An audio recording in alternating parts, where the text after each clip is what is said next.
Are you ready? 5, 4, 3, 2, 1. Broadcasting live from the Newsmax studios, this is the Steve Malzberg Show. Be a part of the action by calling 855-777-9660. That's 855-777-9660. Or email Steve at malzbergshow@newsmax.com. Here is Steve Malzberg.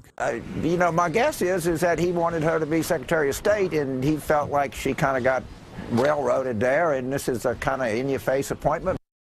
An in-your-face appointment. Don't I call Obama the in-your-face president? James, stop stealing my lines. Welcome, folks, to the Steve Malzberg Show. Lots to get to today. And right off the bat, we are joined by a man whose face you know, whose voice you know, whose words you've read. We welcome in Jonathan Alter, award-winning author, reporter, columnist. You see him on MSNBC all the time, and he's got a brand new book out, The Center Holds, Obama and His Enemies. Jonathan, welcome. Thanks, Steve. Here's to move a little closer. Thanks, there you Steve. go. No, I heard you, but I just want everybody to hear you. All right, we'll get to the book, but a lot has happened today, which I want you to weigh in on. The president announcing just less than an hour ago that Susan Rice will be his new national security advisor, and Samantha Power he will nominate, has to get Senate approval, to replace Susan Rice as the U.S. ambassador to the United Nations. James Carville was weighing in on the fact that the president made a little in-your-face appointment here with Susan Rice at the very least. Your take? Absolutely. I mean, somebody else today was calling it a nah kind of appointment, and there is some of that playground stuff in Washington, as we know. But yeah, he's saying he doesn't care about the critics,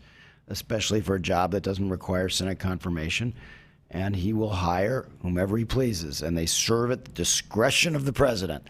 So it's another indication of Obama's disdain for the cable news culture and the Republican critics on the Hill. I was going to say, and the Republican critics, especially in the Republican Party. I mean, rewarding somebody who has been so universally viewed as somebody who had a major problem with the whole Benghazi episode. It's in your face, but to me, this. And on the right, we scrutinize all these picks and whether they gain this kind of notoriety or not. And often we find things that people might say, oh, well, I guess they weren't vetted real well. That must have got by somebody. But I maintain, no, this is who Obama is. I mean, he knows about something that we would view as, anybody would view, they must have missed it. No, that's why they're there. They didn't miss it.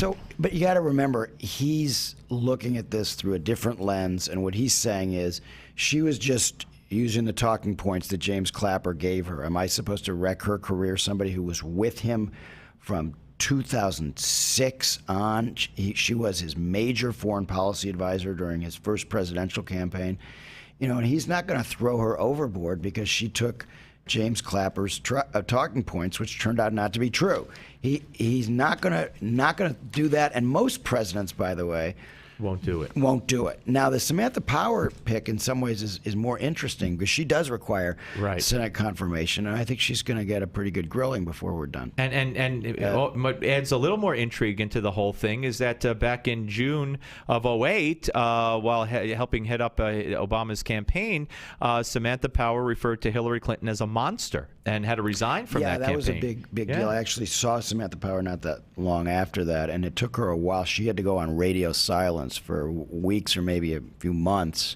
That was a big gaffe in the middle of that campaign. It contributed to the bad blood between the Obama and the Clinton So does this do forces. anything to maybe reestablish any of that bad blood?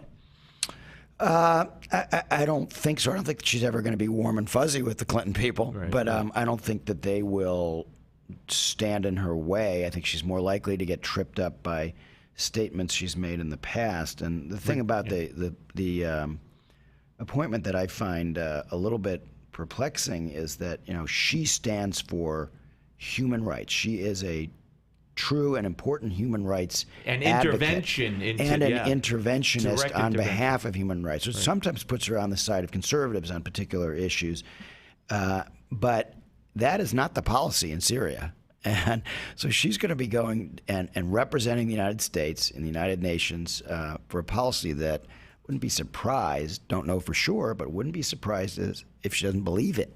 And you know, she's had some regarded as anti-Israel, certainly critical of Israel comments along the way, back in 2002, especially at Berkeley, where she talked about intervention, imposing a settlement with troops and everything else.